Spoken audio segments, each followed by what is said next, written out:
This second module focuses on concepts of disease used in epidemiology. The first module provided an overview of what the field of epidemiology is all about and described its historical origins.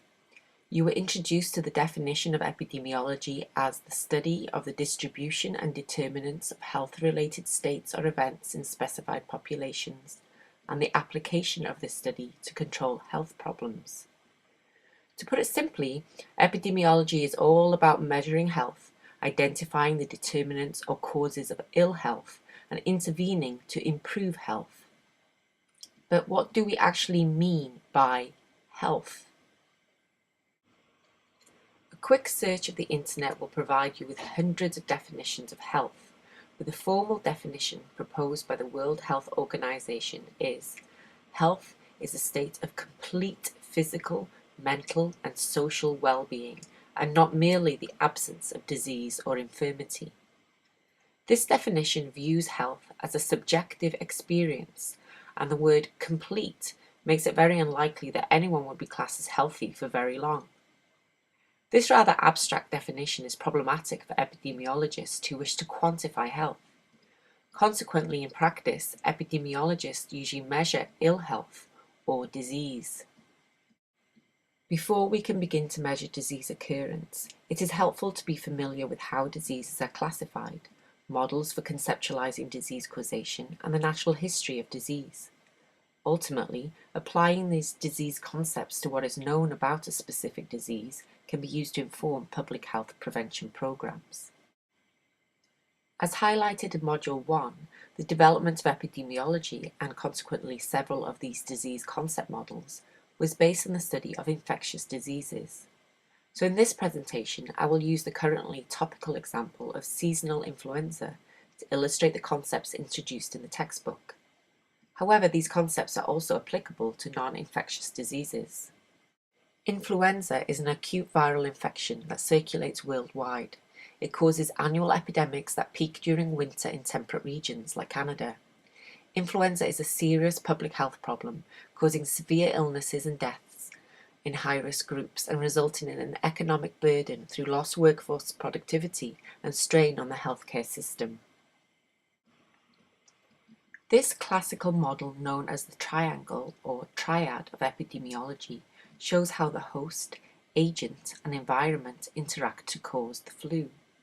The agent is the influenza virus. The host includes all susceptible, that is, non-immune individuals in the population. A person's immunity will depend on past influenza infections and vaccination status. However, if it is a novel strain of the virus, the flu vaccine or past exposure will not confer immunization, so most individuals in the population will be susceptible. Other characteristics of the host, such as comorbidities, young or old age, and genetics, influences the effectiveness of the influenza vaccine and therefore their immune status. Environmental conditions that facilitate exposure to influenza include close physical spaces that result in interactions between the agent and host, that is, infected individuals interacting with non-infected persons. Such conditions may arise in schools, hospitals, nursing homes, and businesses. An epidemiologist's job is to interrupt one of the legs of this triangle to prevent influenza.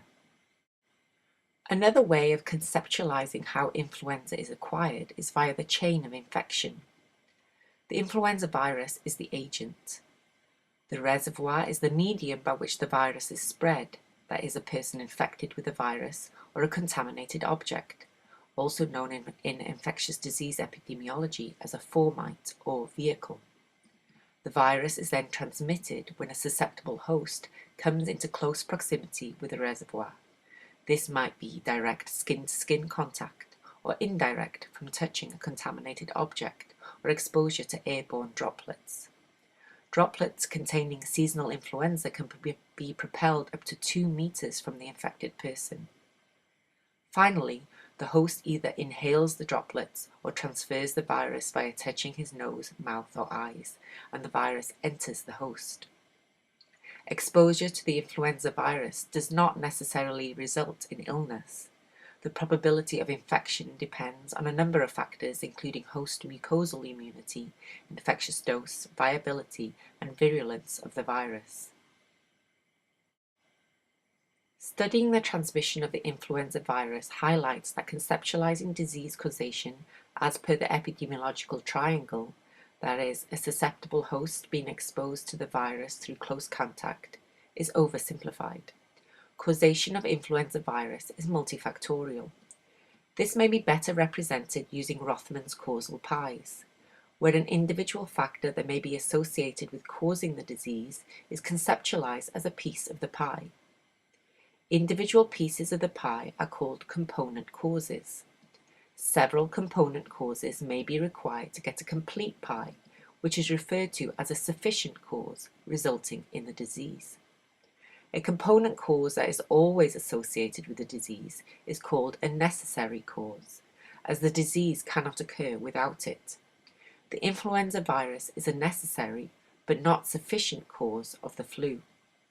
Examples of component causes for influenza include the immune status of the host, physical proximity to infected sources, and dose and virulence of the virus.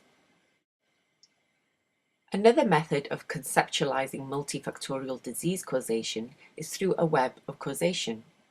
Although these are usually adopted when studying chronic diseases, here I have provided a fairly simple web of causation for influenza. So influenza is transmitted primarily through exposure to infected persons.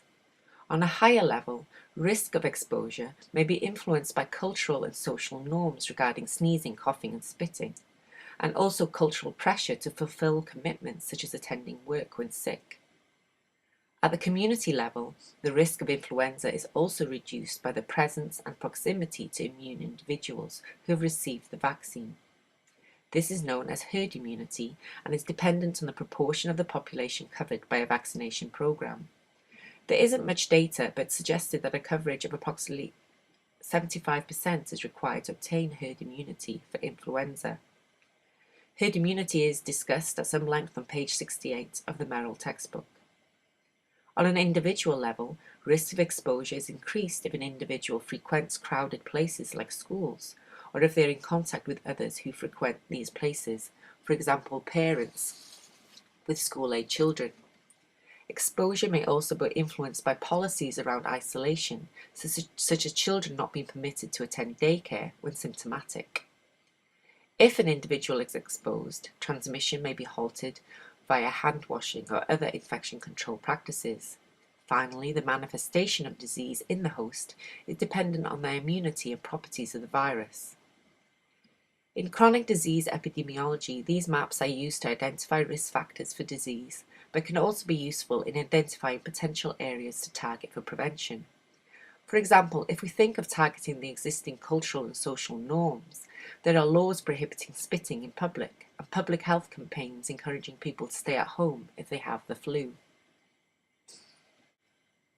Epidemiologists may also conceptualize disease by its natural history. Understanding the progression of disease can help epidemiologists identify time points where they can intervene to reduce the disease burden. Susceptibility precedes the onset of disease. A host is susceptible due to presence of risk factors, such as not having received the influenza vaccine. Pre-symptomatic is the phase when the disease process has begun, but no overt signs or symptoms are present. In infectious disease, the stage is referred to as the incubation period, which for influenza is about 2 days. In chronic disease, the stage from exposure to disease onset is known as the latency or induction period. The clinical disease phase reflects the manifestation of signs and symptoms of flu: fever, cough, sore throat, runny stuffy nose, muscle aches, headaches, and fatigue. The severity and aggressiveness of influenza can vary depending on a variety of host, agent, and environmental factors, including the type of virus, coverage of the vaccination program, and host characteristics. The final stage reflects the expected prognosis: either full recovery, disability, or death. Most people with influenza recover within 1 week, but can result in complications or death. Understanding the natural history of influenza can help identify prevention programs. Vaccination is the primary prevention strategy designed to stop the occurrence of seasonal influenza. Its success depends on both the coverage of the population and the match of the vaccine with the circulating strain. Screening as a secondary prevention strategy aimed at reducing the severity of influenza is not a recommended practice, but in some cases antiviral medications may be prescribed to reduce the duration of influenza. Finally, tertiary prevention aims to limit disability from influenza through the treatment of complications, such as prescribing antibiotics to individuals diagnosed with bacterial pneumonia. So in summary, disease and disease models are important concepts in epidemiology as they help us to conceptualize mechanisms and how disease occurrence may be interrupted. Understanding the natural history of disease helps it identify potential public health interventions.